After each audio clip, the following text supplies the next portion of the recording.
میں نہیں صرف اپنی اپنی غلطیاں بیان کریں گے، یہاں تک کہ لوگ اللہ کے حبیب صلی اللہ علیہ وسلم فرماتے ہیں کہ وَأَنَا الْحَاشِرُ، میں اکٹھا کرنے والا ہوں، لوگ پوری نبیوں کی امتیں محمد رسول اللہ کے قدموں میں اکٹھا ہو آئیں گی اور اللہ کے نبی صلی اللہ علیہ وسلم اپنا سر رکھیں گے، وہ ایسی کیفیت ہوگی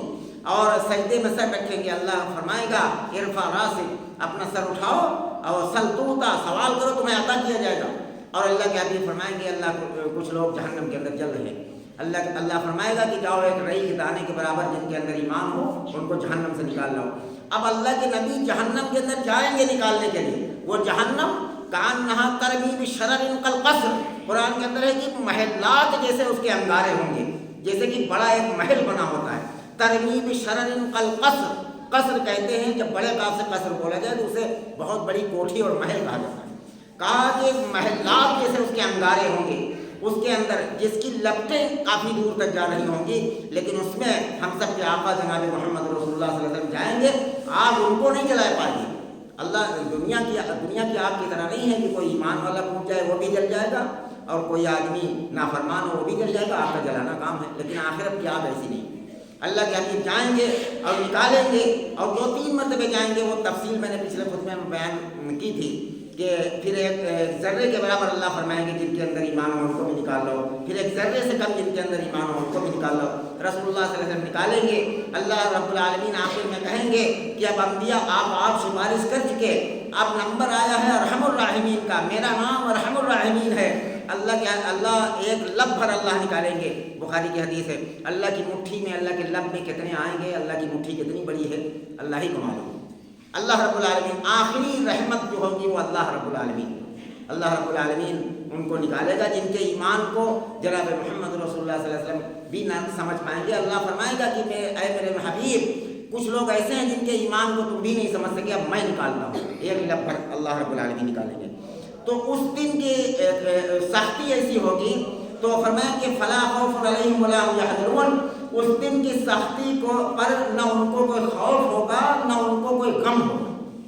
اور اس دن کے خوف سے اور غم سے اگر آدمی نجات پا جائے تو بیڑا پار ہو جائے۔ میرے بھائیوں یہی ہے کہ اپنے مال کو زیادہ سے زیادہ جب ضرورت پڑے تو خرچ کرو، سرا وعلانیۃ فلہم اجرہم عند ربہم، وہ اعلانیہ اور خفیہ طور پر اپنے مال کو خرچ کرو، اور عند ربہم، ان کے رب کے پاس اجر ہے اس کا، اور فلا خوف علیہم ولا هم یحزنون، ایسے لوگوں کو اس دن کی سختی میں نہ کوئی خوف ہوگا نہ وہ غمگین ہوں گے۔ اللہ رب العالمین سے دعا ہے کہ جو باتیں کہیں سنی گئی اللہ ہم سب کو اس پر عمل کی توفیق عطا فرما دے۔ یا رب العالمین ہم سب کو جب تک زندہ رکھے اسلام پر، جب موت دیجیے تو ایمان پر خاتمہ نصیب فرما۔ یا رب العالمین اپنی اور اپنے نبی کی سچی پکی محبت نصیب فرما، اپنی اور اپنے رسول کی سچی پکی اطاعت نصیب فرما۔ یا رب العالمین اپنے نبی کی سچی پیروی نصیب فرما، شیطان کے فریب سے پوری امت کی حفاظت فرما۔ یا رب العالمین تمام مسلمانوں کے اندر اتفاق و اتحاد پیدا فرما دیجیے، ٹکڑوں میں بٹنے سے اس امت کو بچا لیجیے۔ یا رب العالمین پوری امت کو دین کی صحیح سمجھ اور قرآن و سنت کی صحیح سمجھ عطا فرما دیجیے۔ یا رب العالمین ہم سب کی جائز تمناؤں کو، جائز مرادوں کو پوری فرما دیجیے۔ یا رب العالمین جائز خواہشوں کو پوری فرما دیجیے۔ ہم سب آپ کے در کے بھکاری ہیں، یا رب العالمین ہم آپ کے در پہ آئے ہوئے ہیں، اللہ ہم ہماری جھولیوں کو بھر دیجیے، ہماری تمام ضروریاتوں کو پوری فرما دیجیے۔ جو بیمار ہیں گھروں میں اسپتالوں میں سب کو شفا کلی نصیب فرما۔ یا رب العالمین جو جس لائن سے پریشان ہے اللہ ان کی پریشانی کو آپ کے سوا کوئی نہیں دور کر سکتا، اللہ سب کی پریشانی کو دور فرما دیجیے، اپنے کرم سے قبول فرما لیجیے۔ وصلی اللہ وسلم عباد اللہ رحمکم اللہ، ان اللہ یأمر بالعدل والإحسان وإیتاء ذی القربى وینہی عن الفحشاء والمنکر والبغی یعظکم لعلکم تذکرون، واذکروا اللہ العلی العظیم یذکرکم وادعوہ یستجب لکم ولذکر اللہ تعالی اعلی